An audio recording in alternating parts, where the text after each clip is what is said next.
can't tell if the chemistry's good by looking at it. It wasn't clear yesterday. For the last time, the saltwater pool is a chlorine pool. This is the Talking Pools podcast with pool pros from every region in the country. If it happens in a pool, you'll hear about it here. Everything from tips and hacks to the latest tricks and trends. Breaking news, we lay it on the line. We tell it like it is because we think you deserve to know.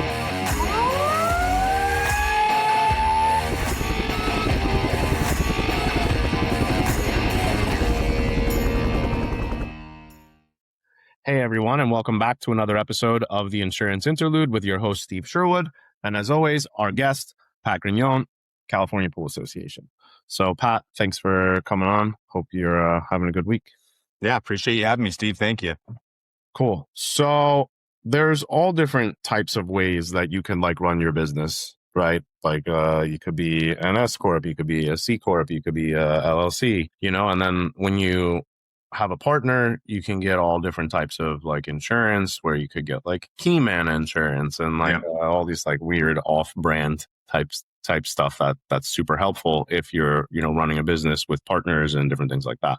So I just want to take a step back for a second because here in California they're pretty strict about what they want you to be doing with 1099 and W-2. Mm-hmm. So I want you to talk for a few minutes just about if you are 1099ing your employees, is there, I know obviously they have to be doing their own pools. They have to have their own insurance, right? There's certain things, but do they have to have the same coverage that you have, when you're doing 400 pools, compared to this kid's 20 or whatever it is during the week? What does that look like? And then, I guess just for me, what's a little checkup of some stuff that we need to be making sure that we're doing because, we try really hard to make sure that we're doing the right stuff. And that includes, having them have their own pools and having them do exactly what they need to do to suffice to be able to do that. Because once you change to a W-2, then everything pretty much changes. Yeah. So let's talk about that for a second. Yeah, you bet. Yeah, it's very common. And, the government looks at it, obviously. Insurance companies look at it. And if, there's not a clear separation, a lot of times they'll charge you for that payroll or for their revenues and whatnot in an audit situation. But, generally speaking, I mean, you hit a bunch of the main points. There's normally a lot of bullets in the gun for this, right? There's not a very clear, if it's this black and white, then it's 1099 and it's all above board and exactly how you need to do it. But yeah, I mean, they should be their own business entity. So it gets a little bit murky. If you're a sole proprietor and they're a sole proprietor, or even if you're a corporation or an LLC or whatever the case might be, and then you have them working for you as a sole proprietor, it's not like that's, again, if it's not like that's going to say, oh, they have to be W-2'd, but if they have their own business entity, that's quite helpful. If they're a core for an LLC, something along those lines, that's a helpful bullet for the argument, but yeah, you can't have them on a schedule, right? So they do their own pools as well. They have their own general liability policy or work comp or whatever the policy is, depending on if they've got employees on their side.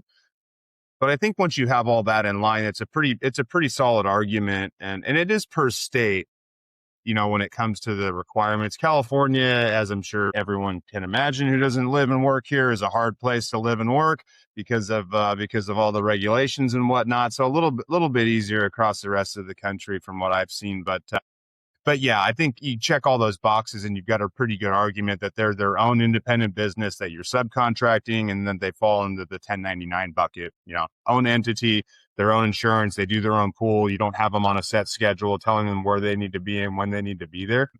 Then you now, can okay. Really But The mobile WaterLink Spin Touch allows pool and spa professionals the ability to test water in the field. A patented WaterLink Spin reagent disc is used with the innovative photometer to measure 10 different tests in just 60 seconds. That's right, just 60 seconds, and you'll have results displayed simultaneously on the photometer's touchscreen. That's not all. You also have the ability to send the data through Bluetooth into a smartphone or a tablet device. The photometer can measure free chlorine, bromine, total chlorine, combined chlorine, pH, alkalinity, hardness, cyanuric acid, copper, iron, phosphate, borate, biguanide shock, and salt.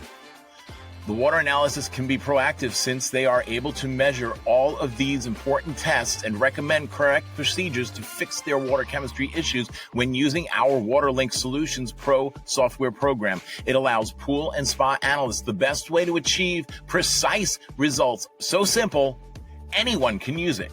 This is the most advanced system for precise use of wet chemistry methods ever produced.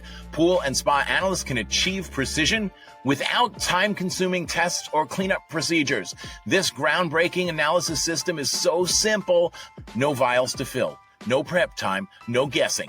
To learn more about this innovative lab, visit www.waterlinkspintouch.com. Again, www.waterlinkspintouch.com.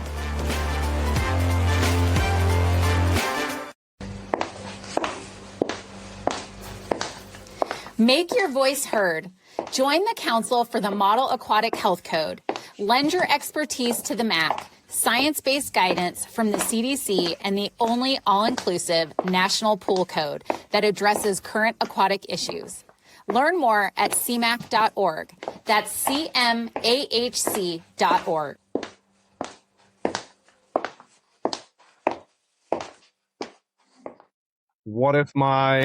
What if like my employee, he needs new tires, and I want to get him new tires? Am I allowed to do that or no? Sure. Yeah, you can. I think if you're like paying for, is there anything that you can't? Is there anything that that you can't do? You wouldn't want to like reimburse for mileage or like give them a gas card or anything like that. But yeah, nothing stopping you from buying another business. Something nice, but if it's a regular reoccurring thing, that's where you're going to have some explaining to do, where it's like a separate business, but you're paying for another business's gas. Like, this seems like it should be more of a W-2 than a 1099. So I think about it as like ongoing recurring stuff is, not something that you'd want to broadcast or have a bunch of submitted records on at minimum. Right. No, I guess I'm just saying that because like, with gas, that's definitely, kind of like, okay, that's my employee. Yeah. Or a mileage reimbursement. That's not uncommon for W-2s that are using their vehicles for work purposes or personal vehicles. So as soon as you go to W-2 now you have to pay these guys for money. You don't necessarily have to, but competitive landscape out there, I guess. I'm sure that would make it more attractive if you were paying for the gas or get them on a gas card or paying for their mileage reimbursement or something like that, or not doing either. I mean, you don't have an obligation to do either of those, but that's more of a decision from an employer standpoint versus anything with legalities. Got it. So now, as soon as at what point would you say like, okay, you have enough employees, you should be a W-2? Like, is there any, and the reason that I asked this is because like we got like a couple partners, like whatever, employees, whatever you want to call them. But like there's bigger companies out there that also work in Los Angeles that have 25 guys that work for them. Yeah. And they're all 1099s, So at what point, like, does that get murky? You know what I mean? Because it's kind of like, it's one thing to have a couple employees. It's another thing to be running like a 50-person business. Yeah. There was a shop up in the valley that got cracked for that. They had, I think, 40 1099 kind of service field techs. And the government, however the IRS or whatever found out, they're like, here's the deal. You can shut down your company or you can pay this, $1.8 million fine, whatever it was. It was like stupid fine wise. So we ended up all those guys ended up, basically being sole proprietors, and we got all of them insured. But yeah, that company had to shut its doors just because the money wasn't there, and it wasn't worth keeping it open for the amount of fines that the feds were throwing at them. So I agree with you. Technically, there's not necessarily a number, at least in most states, I mean, look, Florida, from a work comp standpoint, like, so once you have 3 or more employees, W-2 in the state of Florida, then you're required to carry workers' compensation on them. But if you have less than 3, then you don't. Texas doesn't have any requirements for workers' compensation. All the rest of the states have a requirement from employee number 1, normally, whether part-time or otherwise. Any W-2, you're mandatory to carry a workers' comp. Even for our folks in Texas, though, I always encourage them to get a work comp policy, even if it's not required, just because when you have work comp is like the sole remedy for a workplace injury. So like, I could make you jump over a tiger pit every morning to go get in the truck, and you get injured, work comp's going to kick in, they're going to pay. And, obviously if it's like grossly negligent like that, you may have some liability there, but the employee cannot sue their employer for negligence when work comp pays. It's the sole remedy. So even in states like Texas, where it's not required by law, it's a good idea, because otherwise employees, when they have injuries, they can come back and sue you for, negligence and having an unsafe work environment. Whereas if comp pays, that's it. Comp's the sole remedy. They can't come back. Now, what about like with 1099s? Let's talk about disgruntled employees with that. Somebody gets injured, there is no workers' comp. Yep. Right. But what if they get injured on a job that, Joe Schmo Pool Company hired them for, or, whatever, they're subcontracting or whatever the case. Yep. Are there any openings, from that angle? How does that look? That's how that big operation in the Valley got cracked. Actually, they had one of their 1099s ended up getting hurt, and they're like, kick rocks. We're not paying for your 1099. We don't have work comp and aren't going to pay the bills. And so that's kind of how that all started, getting in front of the authorities at that point. Yeah, look, like if I think about like, if I'm a home builder and I don't do concrete, all I do is the framing and finish work, and, I subcontract everything else out. The company that's pouring the concrete for the foundation, for the slab, for the driveway, et cetera, that's its own company. If they get injured, like, it wouldn't be normal to come after me as the the general contractor to go pay the bill for another business that I've subcontracted and I'm paying, money for. So it really only gets murky when, like, it's clearly like you're just trying not to pay, the load for a W-2 or carry work comp. If it's just the workaround for tax and for money purposes, and I get it, like the load, payroll, taxes, and is about 10% on top of what the wages are, then work comp is probably 4% more, give or take, on top of that, so you run the risk if it's just a workaround to avoid paying the taxes. But if they're truly a subcontractor, then the likelihood of them coming to you and saying, I've been injured, or one of my team people got injured, you need to pay for it. Yeah. All right. So I guess, I totally understand that. I guess more like what I'm thinking is like, you're on a job, and like that person now tries to sue everybody because they got hurt there. They try and sue the homeowner. They try and sue, me, maybe because there's a piece of concrete sticking up from a tree branch or something, and they're walking out and they trip and fall on their face and they hurt themselves really bad, Yep. And now they're suing the person that owns the home. They're suing the landscaping company, they're suing us, they're suing everybody, right? So that's everyone who's on property. Right. So that's more, I guess, where I was going with it.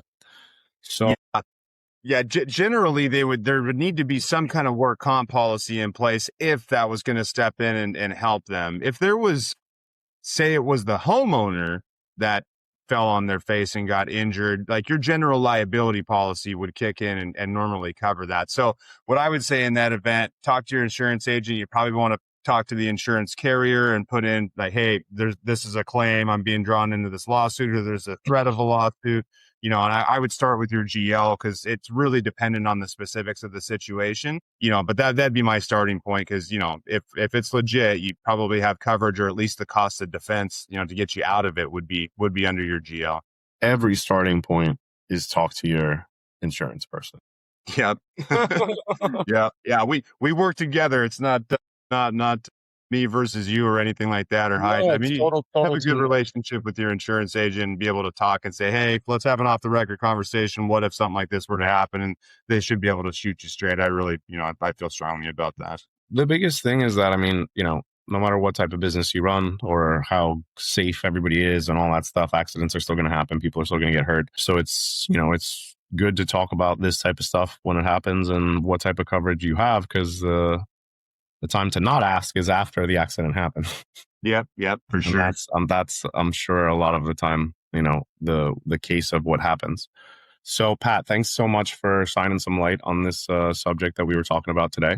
And guys, thank you so much for listening. So if you are out there looking for insurance, California Pool Association does insurance all throughout the country for all sorts of companies, not even just pool companies. So reach out to them if you have any questions. And if you mention the Talking Pools podcast, they'll give you a month off your general liability policy.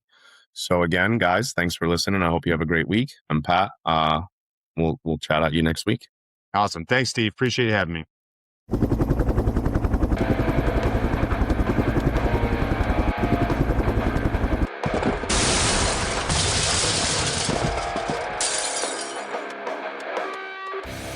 I just wanted to take a minute to say thank you for listening today. I'm hoping you enjoyed the episode as much as we enjoyed putting it together for you. Listen, it's been a couple of wacky, crazy, screwed up years from pandemic to Poolmageddon. I just want you to know that we are all in this together. If there's anything that we can do for you, send me an email at talkingpools@gmail.com. Again, that's talkingpools@gmail.com. We're here. This is your podcast. We are the Pool People's podcast, of the pool people, for the pool people, by the Pool People's podcast. This one is about you. So thank you for tuning in and listening. Do me a favor, click subscribe before you go. That way you don't miss an episode.